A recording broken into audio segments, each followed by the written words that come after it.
kayang history ng mga to? Anong kwento ng mga nakapinta dito? Ganda oh. Oo.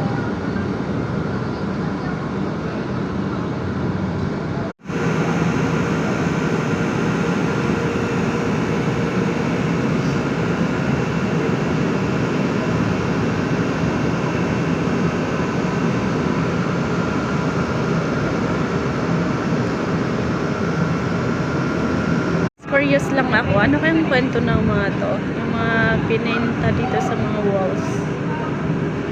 Sa likod lang ng Cheongsan to. Yan yun.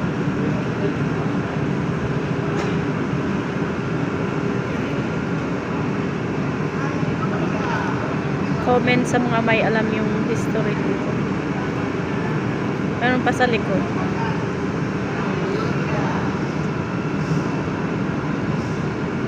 Ito oh.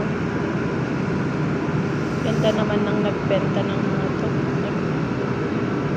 Nagpinta. Wow. Horse. Ayan.